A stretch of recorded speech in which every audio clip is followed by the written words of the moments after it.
네, 오늘 우리에게 주시는 하나님 말씀 같이 보도록 하겠습니다. 빌립보서 신약성경 빌립보서 4장 4절과 그리고 10절에서 13절 말씀입니다. 빌립보서 4장 4절과 10절에서 13절 말씀 제가 먼저 읽고요. 마지막 절은 함께 읽습니다. 주 안에서 항상 기뻐하라. 내가 다시 말하노니 기뻐하라. 내가 주 안에서 크게 기뻐함은 너희가 나를 생각하였다는 것이 이제 싹이 남이니 너희가 또한 이를 위하여 생각은 하였으나 기회가 없었느니라. 내가 궁핍함으로 말하는 것이 아니니라. 어떠한 형편에든지 나는 자족하기를 배웠노니 나는 비천에 처할 줄도 알고 풍부에 처할 줄도 알아. 모든 일 곧 배부름과 배고픔과 풍부와 궁핍에도 처할 줄 아는 일체의 비결을 함께 읽습니다. 내게 능력 주시는 자 안에서 내가 모든 것을 할 수 있느니라. 아멘. 자, 오늘은 대림절 세 번째 주일입니다. 대림절이 총 4주인데 그 4주 가운데 각각의 주마다 그 주일에 해당하는 제목이 있고 주제가 있습니다. 근데 대림절 세 번째 주의 큰 주제는 기쁨입니다. 그래서 기쁨의 주로 우리 가운데 오시는 예수님을 기다리는 주간으로 우리 대림절 세 번째 주간을 보냅니다. 우리에게 세상이 줄 수 없는 진정한 기쁨을 주시는 그런 예수님을 깊게 묵상하면서 오늘 기쁨에 관련된 본문으로 여러분과 말씀을 나누고자 합니다. 우리가 보는 개신교 성경의 66권인데 그 66권 가운데 가장 기쁨을 강조하는 성경이 무엇이냐라고 물으면 단언코 빌립보서라고 말씀하겠습니다. 빌립보서가 별명이 하나 있는데요. 그 별명이 바로 기쁨의 편지, 기쁨의 서신이라는 별명입니다. 빌립보서가 이렇게 많은 성도들에게 기쁨의 서신으로 읽히고 사랑을 받는 그런 이유가 있습니다. 이것은 이 성경의 내용과 이 성경을 기록했던 배경이 서로 맞지 않기 때문입니다. 사도 바울이 이 빌립보서를 썼는데 당시 바울이 이 빌립보서 쓸 당시에 기분이 좋고 유쾌하고 그다음에 상황이 유려하고 어떤 밝고 그런 상황에서 빌립보서를 쓰지 않았습니다. 빌립보서를 다른 말로 옥중서신이라고도 합니다. 이 옥중서신이란 말은 바울이 지금 처해 있는 상태가 감옥에 갇혀 있는 수감된 상태입니다. 복음을 전파하다가 인생 말년에 바울이 로마에 잡히게 되어서 감옥에 갇히게 됩니다. 그리고 감옥에 갇혀서 언제 어떻게 내가 어떤 처벌을 받게 될지 모르는 그런 상태에서 빌립보서를 적게 된 겁니다. 미래가 보이지 않고 불투명한 그런 상황에서 기뻐할 수 없는 그런 상황에서 이 기쁨의 서신을 적게 되었던 겁니다. 빌립보서에는 이렇게 자신이 처해 있는 상황과 그리고 강조하는 하나님의 말씀 이 두 가지가 정반대의 상황이 엮여져 있는 것을 볼 수가 있습니다. 빌립보서가 총 넉 장, 4장으로 되어 있는데요. 이 4장 짧은 장이지만 이 4장의 각 장마다 기뻐하라 혹은 기쁨, 이 기쁨과 관련된 단어들이 등장합니다. 제가 이거를 관련된 걸 좀 이렇게 세어봤습니다. 총 16번이 나오더군요. 기쁨과 관련된 내용이 4장에 16번이 나왔다는 얘기는 이 기쁨이라는 단어가 빌립보서를 구성하는 아주 중요한 단어인 것을 알 수가 있습니다. 그런데 기쁨이라는 말이 나왔다고 해서 우리가 이 기쁜 삶을 살아라 그렇다고 해서 우리가 기뻐해야지 기쁘게 살겠습니다. 이런 어떤 행동으로 그대로 이어지는 게 아니라 빌립보서에는 기쁨의 삶을 살기 위해서 너희들이 먼저 갖춰야 할 조건이 있다고 그렇게 말씀합니다. 우리 그리스도인들이 신앙생활을 하면서 반드시 지켜야 하는, 갖춰야 하는 기쁨의 삶을 살기 위해서 반드시 그 앞에 갖춰야 하는 전제 조건이 이 말씀 가운데 나타나 있습니다. 사실 우리 사람은 탁월한 성향이 다양하고 우리 사람 안에 정서가 굉장히 다양하기 때문에 화가 나면 화도 내고 슬퍼하면 눈물도 흘리고 슬퍼하고 또 낙담하기도 하고 실망할 일이 생기면 실망하기도 하고 불안하고 염려에 사로잡히고 어떻게 보면 우리 인간이 가지고 있는 그런 부정적인 측면들이 그런 성향들이 다 있습니다. 자연스러운 거죠. 그런데 성경은 우리한테 말할 때 그 자연스러움을 거기에 머물지 말고 그것을 한 단계 더 극복하고 올라가라고 도약하라고 그렇게 말씀합니다. 슬퍼하라 라고 말할 때도 있지만 늘 슬퍼하라 그렇게 얘기하지 않습니다. 슬퍼하지 말라라고 그렇게 얘기하고, 낙심해라 이렇게 얘기하지 않고 낙심하지 말라라고 그렇게 얘기합니다. 실망해라, 실망하지 말라, 두려워하지 말라. 우리 사람이 빠져서 살 수 있는 바닥의 정서가 있는데 그 바닥의 정서에 매몰되지 말고, 거기에 빠져서 살지 말고 그것을 밟고 딛고 일어나서 도약하라고 성경은 우리에게 말씀을 합니다. 오늘 빌립보서에서 우리가 확인할 수 있는 것처럼 기뻐할 수 없는 상황임에도 불구하고 기뻐하라라고 하는 이 부정적인 상황을 밟고 긍정적인 상황으로 극복하고 나아가는 데 필요한 전제 조건이 있습니다. 우리의 힘으로, 능력으로 막 되는 것이 아니고, 오늘 말씀에 나타나는 것처럼 예수 그리스도 안에 있을 때, 주님 안에 거할 때, 다시 말해서 우리가 주님과 관계를 끊지 않고 주님과 떨어져 지내지 않을 때, 주님에게서 벗어나지 않는 그런 삶을 살 때 이 일을 할 수 있게 되는 겁니다. 기뻐할 상황이 아님에도 불구하고 기뻐하는 이유는 그 사람이 바로 주님 안에 있기 때문입니다. 오늘 우리가 함께 읽은 빌립보서 4장 4절 말씀은 굉장히 유명한 말씀입니다. 굉장히 유명한 말씀이기 때문에 한번 같이 읽어보도록 하겠습니다. 4장 4절 말씀 같이 읽습니다. 시작. 주 안에서 항상 기뻐하라. 내가 다시 말하노니 기뻐하라. 주 안에서 항상 기뻐하라. 내가 다시 말하노니 기뻐하라. 우리가 직면하는 무수한 상황이 있는데 그 상황 가운데서 기쁨을 잃지 않고, 항상이라는 말은 언제나, 무시로, 때마다, 일마다 이런 뜻입니다. 그런 상황에서도 기쁨을 잃지 않고 살라는 권면입니다. 우리는 보통 이 말씀을 읽을 때 기뻐하라라고 하는 이 명령어에 주목을 하고 여기에 강세를 찍습니다. 물론 중요합니다. 그 결과적으로 우리가 기쁨으로 사는 것도 굉장히 중요하지만 오늘 4장 4절 말씀에서 굉장히 중요한 말씀, 강세를 찍어야 되는 부분은 기뻐하라 바로 앞에 있는 내용입니다. 기뻐하라를 수식하는 이 수식어에다 우리가 강세를 찍어야 합니다. 주 안에서라는 표현입니다. 주 안에 있을 때 기뻐할 수 있지, 주님 바깥에 있을 때 우리가 기뻐할 수 있는 그런 상황을 맞이하기는 어렵다는 거죠.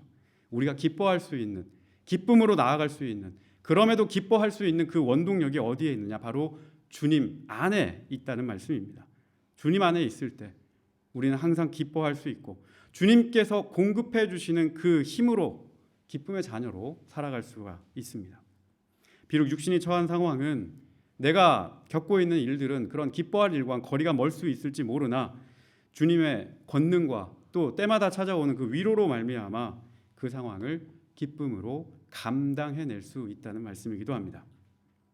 그래서 오늘 4절 말씀에 좀 건너뛰어서 10절 말씀으로 다시 넘어오게 되면, 바울은 이 10절 말씀을 시작하면서 다시 한번 같은 표현을 사용합니다. 주 안에서 기뻐한다는 표현입니다. 10절 말씀도 우리 같이 한번 읽어보도록 하겠습니다. 시작. 내가 주 안에서 크게 기뻐함은 너희가 나를 생각했던 것이 이제 다시 나니, 너희가 또한 이를 위하여 생각은 하였으나 기회가 없었느니라. 바울과 빌립보 교회 이 두 관계는 굉장히 돈독했습니다. 바울이 개척한 교회이기도 했고, 또 바울의 어려울 때 그의 선교비를 지원해 줬던 그런 교회이기도 합니다. 빌립보 교회가 넉넉했기 때문에 했던 그런 사역이 아니었어요. 어려운 가운데서도 바울을 그렇게 도왔던 교회, 마음을 서로 주고받았던 교회, 물질을 서로 주고받았지만 그 속에서 작용하는 마음과 사랑을 읽을 수 있는 그런 교회였습니다. 빌립보 교회는 또 유럽 땅에 가장 먼저 세워진 교회였습니다. 유럽의 가장 복음을 빨리 받아들인 곳이 바로 빌립보 교회였어요. 그러다 보니 이 바울이 빌립보 교회에 대한 나름대로 큰 애정과 사랑을 가지고 대하는 모습을 볼 수가 있습니다. 육신은 지금 한 사람은 감옥에 있고 하나는 이 땅에서 예배를 드리고 있고, 육신은 비록 이렇게 떨어져 있지만 주님 안에서 영적으로 서로 하나가 되고 한 몸으로 교통하고 마치 내 몸을 아끼듯이 서로를 아끼고 사랑하는 심정으로 교회를 향해서 고백하는 모습을 볼 수 있습니다. 알곡 하나가 썩어서 뿌리를 내리고 줄기가 올라가고 그 줄기에서 열매가 하나 맺혔는데 그 맺힌 열매의 이름이 바로 오늘 빌립보 교회를 향한 기쁨이라는 열매인 것 같습니다. 주님께서는 흩어졌던 우리를 한 몸으로 단단하게 묶어주는 그런 끈이시고, 헤어졌던 서로를 믿음의 가족으로 품어준 그런 울타리이기도 하십니다. 우리는 실제로 피 한 방울 섞이지 않은 사람들이지만 우리가 형제요 자매요라고 그렇게 고백할 수 있는 것은 주님 안에서 머물고 있기 때문에 믿음으로 우리가 형제요 자매요 이렇게 고백할 수 있고 실제로 우리는 그렇게 주님 안에서 한 자녀가 된 것이죠. 그래서 빌립보서는 오늘 계속 강조합니다. 어디에서 해라? 누구 안에서 해라? 주님 안에서 그렇게 하라. 주 안에서 주님과 함께 그렇게 하라고 강조합니다. 제가 이것도 세봤습니다. 주님 안에서가 몇 번 있을까 도대체? 이와 관련된 비슷한 표현이 몇 번 있을까? 아까 기뻐하라가 몇 번 있다고 했죠?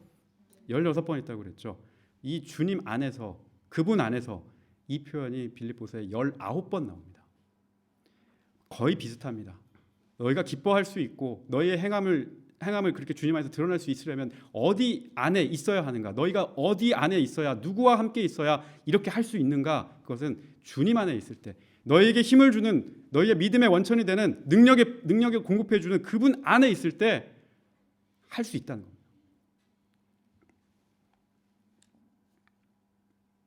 성도의 신앙이 얼마나 그리스도 안에 있어야 그 성도의 신앙의 효력이 나타나는지, 그리스도인이 붙잡아야 할 그 삶의 기쁨의 삶, 소망의 삶이 누구로부터 나오는지, 무엇이 우선인지 그것을 분명하게 알아야 하는 그런 말씀입니다. 그래서 사랑하는 성도 여러분께 권면드리고 싶습니다. 여러분들 무엇을 하든 어떤 일을 마주하든 당하든 주님 안에서 그 일들을 행하고 주님 안에서 그것을 바라보고 주님과 함께 그것을 해결해 나갈 수 있는 여러분들 되시기를 바랍니다. 두 번째로 주님 안에 거하는 사람은 오늘 말씀에 비춰보면 자족하는 사람입니다. 스스로 만족할 줄 아는 사람. 오늘 말씀 11절에 바울은 어떠한 형편에 처하든지 나는 자족하기를 배웠다고 그렇게 고백합니다. 사실 바울이 지금 상태가 감옥에 갇혀 있는 상태이기도 하지만 이 사람의 육체적인 상태도 그렇게 온전하진 않았습니다. 바울은 몸에 질병이 있었어요. 아팠어요. 뭔 일을 하려고 하면 몸이 아파가지고 제대로 할 수가 없었어요.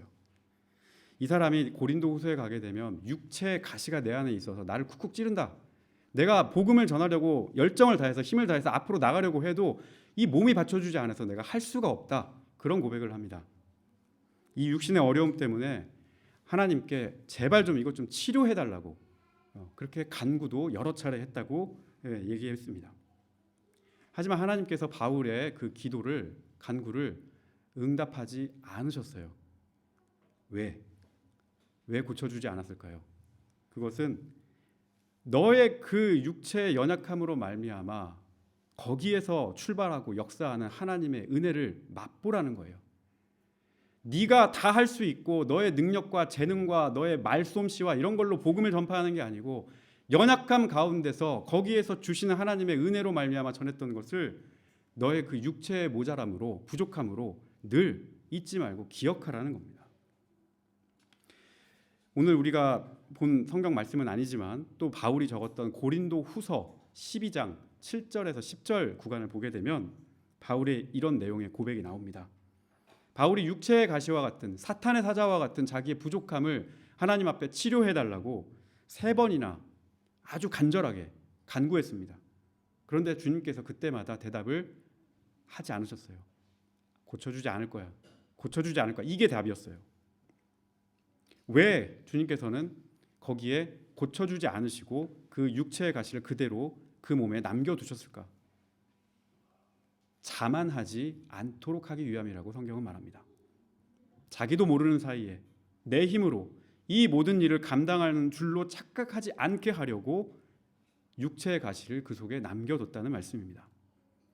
하나님께서 나에게 역사하시는 그 은혜의 선물을 잊지 않고 그것을 잊어버리고 살지 않도록 하기 위해서 내 부족함을 그대로 남겨두셨다. 고린도후서 12장 9절에서 바울은 이렇게 고백합니다. 제가 읽어드릴게요.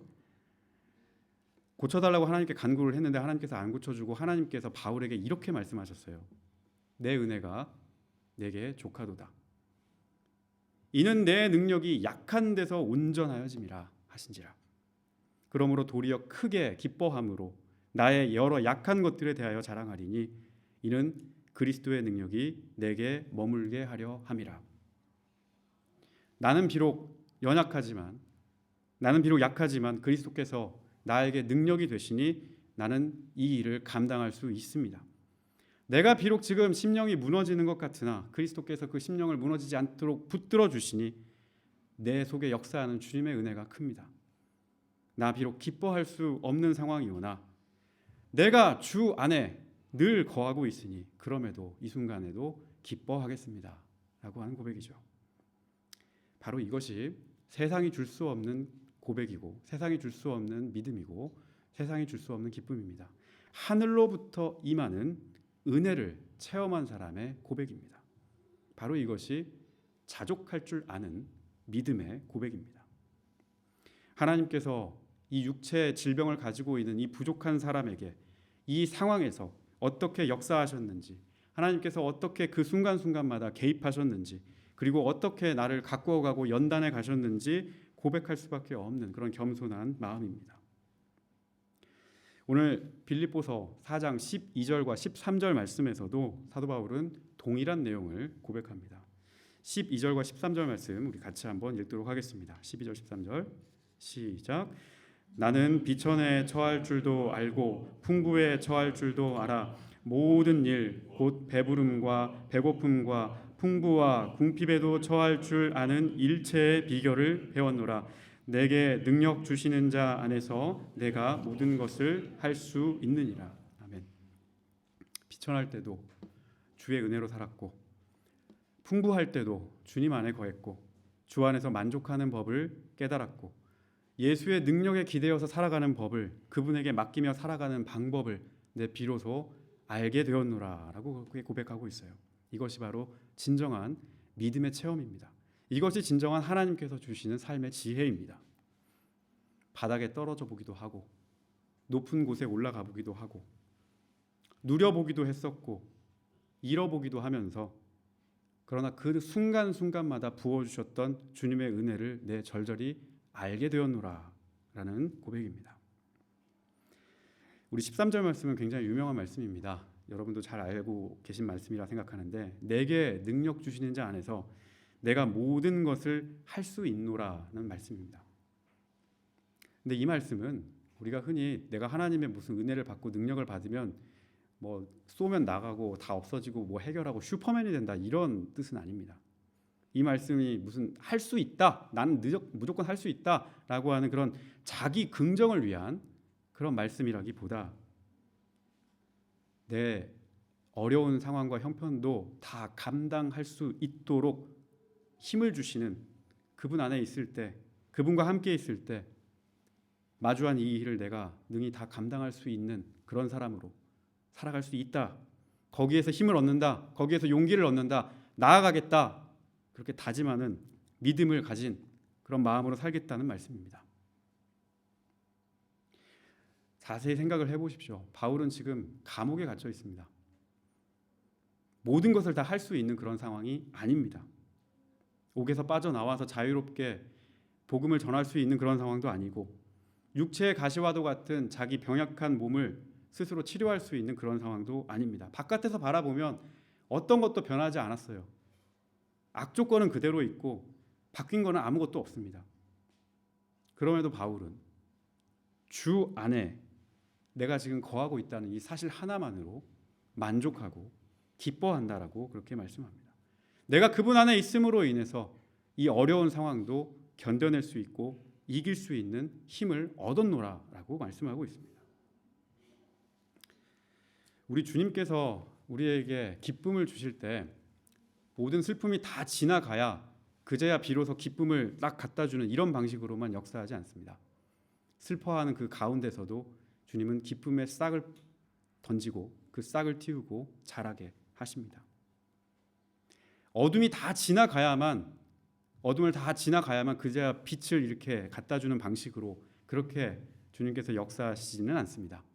어둠 한 가운데서도 살 수 있는 한 줄기 빛을 우리에게 비춰주시는 그런 분으로 그렇게 우리가 나아갈 방향을 지시해 주십니다.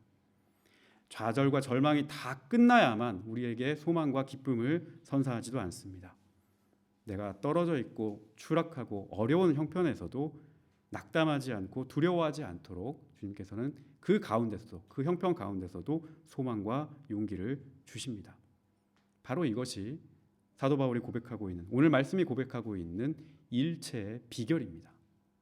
내게 능력 주시는 자 안에서 모든 것을 할 수 있다는 믿음의 고백이요, 주 안에서 항상 기뻐할 수 있고 자족할 줄 아는 그 알므로 말미암아 내 정말 진정으로 주님을 따를 수 있는 신앙의 길을 걷게 된다는 그런 강조입니다.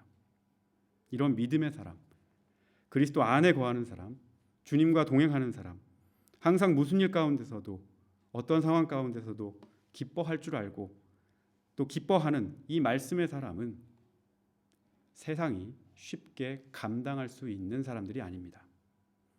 바꿔 말하면 세상에서 불어오는 바람과 파도에 쉽게 무너지는 사람들이 아닙니다. 주 안에서 기뻐하는 사람은 세상이 그 믿음을 감당할 수 없는 능력의 사람들입니다. 사랑하는 우리 성도 여러분, 오늘 대림절 세 번째 주일, 아까 기쁨의 주일이라고 말씀을 드렸는데 우리에게 항상 기뻐할 수 있는 능력을 주시려 주님께서 지금 우리를 찾아오고 계십니다. 오늘 말씀을 통해서 기뻐하라라, 그러나 그 기뻐하라 앞에 주 안에서 기뻐하라, 이 말씀으로 여러분과 함께 하기를 바랍니다. 그리고 여러분께 또한 권면을 드리고 싶습니다. 2000년 전 바울이 빌립보 교회를 향해서 말씀을 통해서 드렸던 권면과 마찬가지로 오늘 이 자리에 앉아 계신 우리 성도님들을 향해서 동일한 성령의 영감으로 여러분께 권면의 말씀을 드리고 싶습니다. 항상 기뻐하십시오. 그러나 내 힘으로 억지로 인위적으로 그렇게 기뻐하려 하기보다 주님 안에 거함으로 주님과 함께 기뻐하십시오. 주님과 늘 가까이 동행하면서 기뻐할 수 있기를 저는 소망합니다. 기뻐할 일이 아닌 것 같아 보여도 주의 말씀과 주님에 대한 간구와 기도와 그리고 주님을 향해 늘 변치 않는 소망을 품음으로 인해 언제나 기뻐할 수 있기를 바랍니다. 주님 떠나지 말고 등 돌리지 말고 그분 안에 거하는 삶을 살기를 원합니다. 간구하고 찾는 그 자리에 주님께서 모든 것을 감당할 수 있고 이길 수 있는 능력을 가지고 우리를 찾아 기다리시는 줄 믿습니다. 이 시간 함께 찬양한 곡 부르시고 기도하도록 하겠습니다. 사랑이 많으신 하나님 아버지, 우리가 어떤 상황에 있든 어떤 문제 앞에서든 항상 기뻐할 수 있는 힘을 허락하여 주시옵소서. 주님 안에 늘 거함으로 자족하고 기뻐할 수 있는 능력을 허락하여 주시옵소서. 오늘 말씀과 같이 내게 능력 주시는 자 안에서 내가 모든 것을 할 수 있는이라고 고백하며 주님의 마음을 알고 우리의 삶에서 주님을 경험할 수 있게 하여 주시옵소서. 사랑하는 우리 온 성도가 늘 언제나 주 안에서 큰 기쁨과 감사로 살아갈 수 있게 하여 늘 지켜 보호하여 주시고 우리 앞에 있는 상황 가운데 넘어지지 않고 쓰러지지 않도록 붙잡아 주시며 주님께서 공급하여 주시는 능력으로 승리할 수 있도록 함께하여 주시옵소서. 우리의 참된 능력이 되시는 주 예수 그리스도의 이름으로 기도드렸습니다. 아멘.